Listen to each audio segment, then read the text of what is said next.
So I have to tell you, this segment that we're doing via Zoom, a courtesy of Zoom, these many interviews that we do, a lot of these interviews or these conversations are very important in regards to the ongoing pandemic, the COVID-19 pandemic.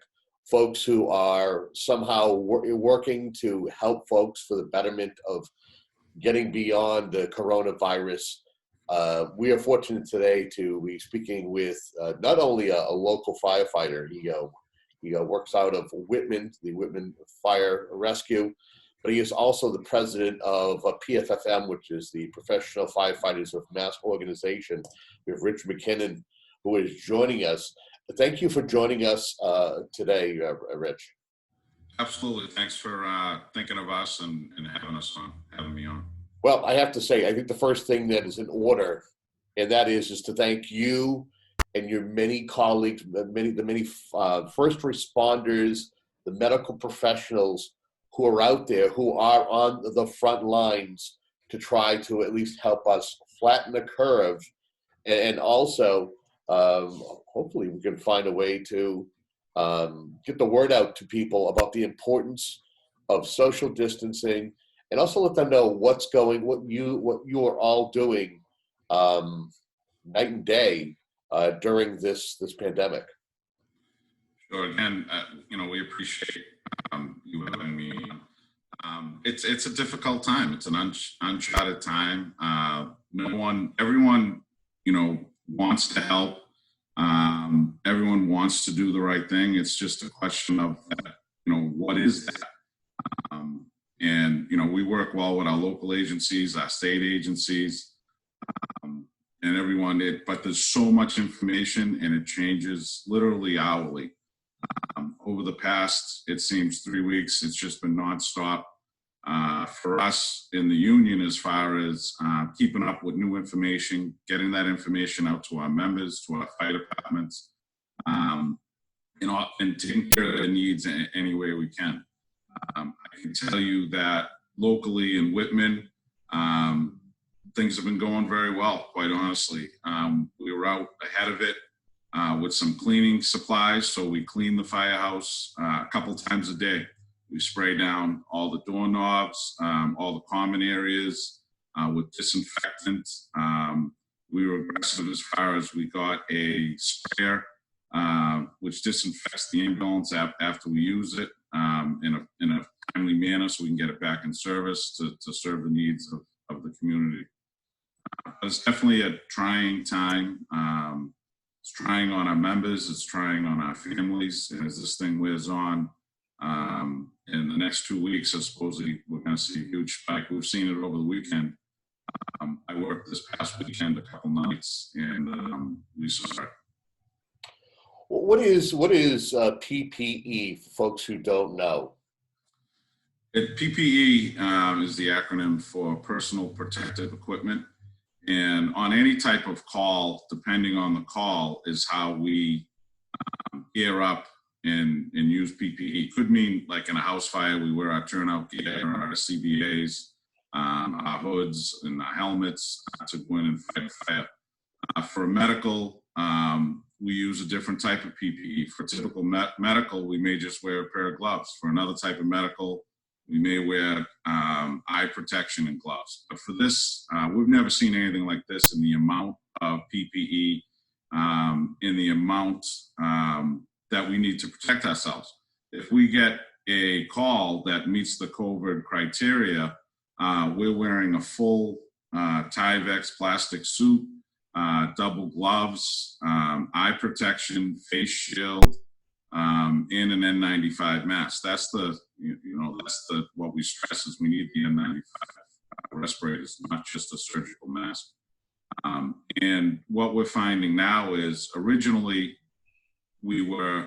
dispatch was trying to kind of field these calls, and if they met the COVID criteria, we would respond with full PPE. But what we're finding now is just the numbers are increasing that we're going to have to change it up and treat every call like a COVID call. Because we're also hearing that some of the hospitals are so busy that they can't, or they're not actually testing the people. They're just saying, you meet all the criteria, you have it. And, they're treating them, sending them home. And then, some of them are gonna kind of get worse. Their medical conditions are gonna worsen and they're gonna need us to take them back to the hospital. So if I could tell the general public anything, is that when you do call for 911, giving that operator, that 911 operator, a heads up that this person either has it or meets all the criteria, or you're concerned that you have it, that means a lot to us in keeping our members safe. And that's ultimately what we need to do. We keep the firefighters safe and healthy so we're able to respond. We do a survey every night where we ask locals. We have over 223 locals across Massachusetts. We ask them all to send in their numbers at night. And we've put graphs out on some of our social media platforms. We've seen the numbers grow an average of 8 to 10% over the past 2 weeks, to a point where we definitely see that manpower and our ability to respond is going to be affected. Yeah, how often are you getting updates as far as how many firefighters are being affected by the COVID-19? I mean, last numbers I heard were we had 11,000 folks, or nearly 11,000 folks in the state of Massachusetts affected of that number. How many are firefighters or first responders, or actually in Whitman's case, it's firefighter paramedics in most times?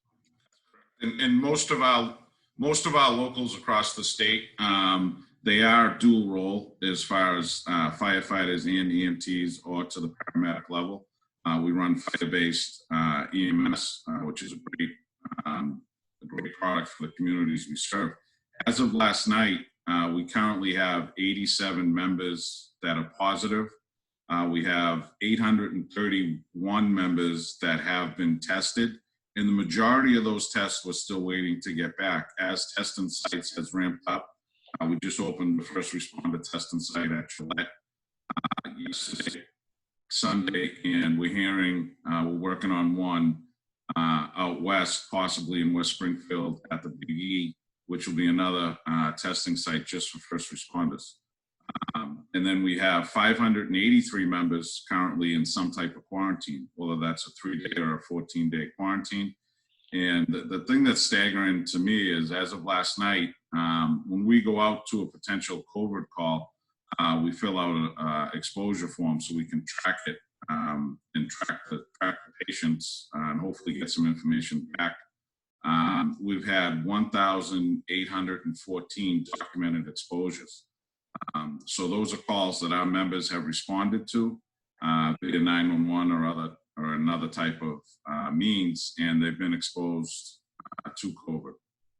Yeah, we're speaking with Rich McKinnon. He is not only a firefighter in Whitman, but he is also the president of the Firefighters of Massachusetts organization, and we're talking about some things that are going on the front lines with our first responders. I think the other thing that we should touch upon, and I do want to go back to the Gillette Stadium and all that was entailed in setting that up yesterday. And I'm hearing, we've been hearing constantly legislation that's helping out small businesses and people who are unemployed. What's being done legislatively for the first responders?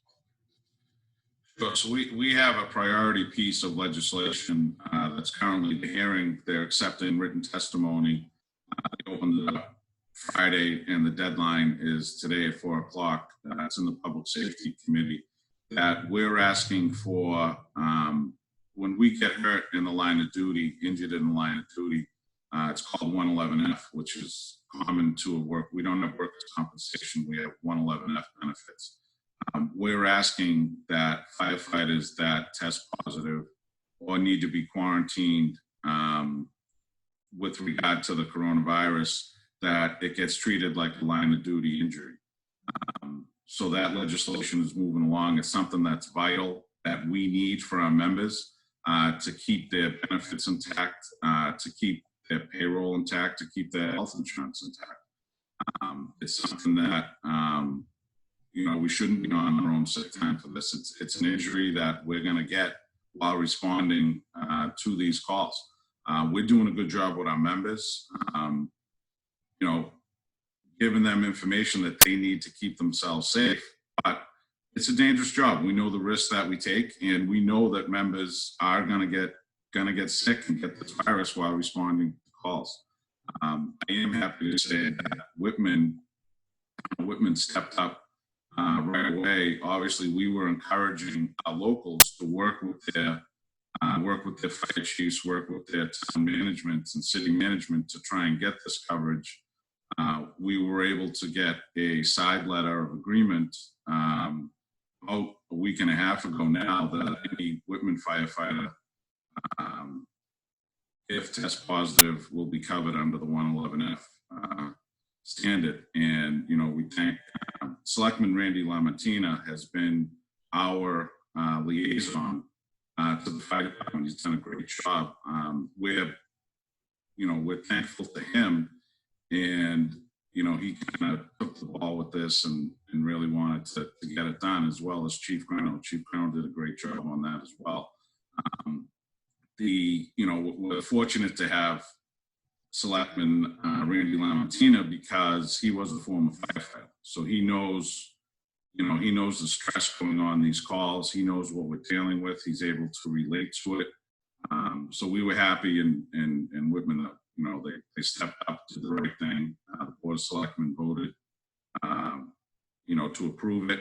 And so our firefighters are protected in Whitman. We're now asking the state legislature to make this statewide mandate. So I would like I had mentioned prior to asking you this, talk to us what was entailed in getting setting up the testing site at Gillette Stadium, because I think it's kind of a big deal that there are opportunities for folks to be able to be tested. It is a big deal, especially for our first responders. Like, again, we're going to see our first responders be exposed to this and at greater risk than the general public as being encouraged to stay home and quarantine. We don't have the luxury of staying home and quarantine, nor do we want it. We have no problem responding to these calls, but again, we are going to want some protections, and one of them being priority testing. It'll be good for morale, knowing that we're going to have these exposures, and that if someone is having symptoms, that we can get tested right away to let them know that, we're coming into allergy season. There's vicious types of colds out there, that we're going to come in contact with as well. So to know that we either have it or don't have it is big for morale. It's big for our families. It's protection for our families that are worried about us every time we're at work. Again, we don't mind the risk that we assume by taking this job and doing this job, but our families don't need to be in jeopardy and take that risk as well. So that's the bigger concern is, we'll get sick. A lot of us are healthy and will do well and will rebound, but we don't want our families to be exposed to it. So Gillette, the Secretary of Public Safety, Tom Turco, and the Undersecretary approached us, and they advocated for the site at Gillette to be just for first responders and Department of Corrections officers. Again, we work well with EOPS and the Fire Chiefs Association in partnership. We had numerous Zoom conferences and telephone calls on how is this going to work. We were fortunate to partner with Brewster Ambulance, the private ambulance company, is going to staff it with their staff. State firefighter hazmat teams will be on scene to take care of any decontamination issues, as well as donning and doffing the PPE that's required. Obviously, one of the concerns about having a site like this, a drive-up site, is to make sure that you're bringing in sick first responders potentially. So we don't want anyone exposed that's working on site as well. They hope to do 200 tests a day, and we were also able to work with Quest Laboratory is going to be the ones that are handling processing the test, and we got confirmation from them that they're going to get the results back to us 24 to 48 hours, which is also a big thing because we're hearing some of the other testing sites are taking a lot longer. And again, I preface my statements by saying in no way are we placing any blame on anyone. It's just we're all in this together, and it is what it is. The volume of tests that need to be processed, that's a legitimate issue, and everyone's trying to do the right thing. But we think the first responders should get some type of priority getting those results back. We just got a couple of minutes left. I will ask you a quick follow-up question, and I just need a quick response. There's one in Gillette. There's one possibly going to be one placed in Springfield. Is there any plans or any thoughts to do something on the South Shore, maybe close to the Cape? I haven't heard of that as of yet. I'm sure. Again, these plans change every day. My day is booked with Zoom conferences and telephone conference calls. It's ever changing. If the need is there, we'll certainly advocate for it and support it. But the local hospitals have been great with us too. Okay, good to know. In closing, is there anything you wanna share with the public, whether it's what's being done by first responders, by folks like yourself who work in the fire service, who work hand in hand with the police departments and the hospitals, whether it's a public service announcement about the importance of taking what's going on seriously, observing social distancing, everything that has been said. If there's anything that you can take this next 3 to 4 minutes to get a message out to the folks who are taking in this information, what would that be? Sure, absolutely. I can't stress enough that this is serious. And, politics aside, everyone is working together. Everyone has everyone's best interest at heart. It is ever changing. To the general public, I would say, do take it seriously. Your first responders, your firefighters, your paramedics will be there to respond. But if I could stress anything is, if you need 911 and you think it's a possible COVID or corona case, to please let us know prior. We take extra precautions, and that's what we need to keep our first responders safe. A super quick follow-up, and that is just knowing that when it comes to the fire service, and especially knowing that manpower is paramount, and using something like mutual aid, has COVID-19 had any kind of an effect on mutual aid? Especially when you're knowing that you have an ambulance service in Whitman, you don't necessarily always do calls just in Whitman, right?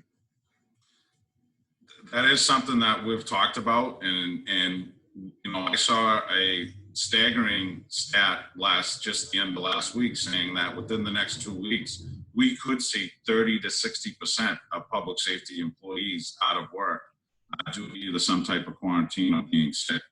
So that is something that we're addressing.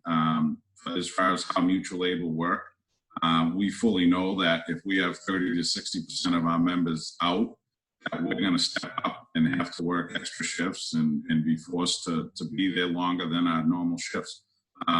Like any other state of emergency, we're willing to step up and do that. Yeah, there's talks about mutual aid to make sure that we're able to respond as needed to the community's needs.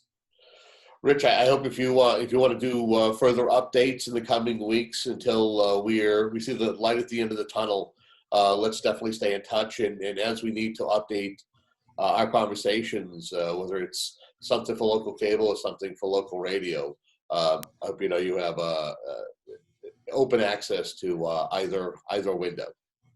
We appreciate it. Thank you very much. You got it. And thank you for tuning in for yet another segment here. We'll be back with more.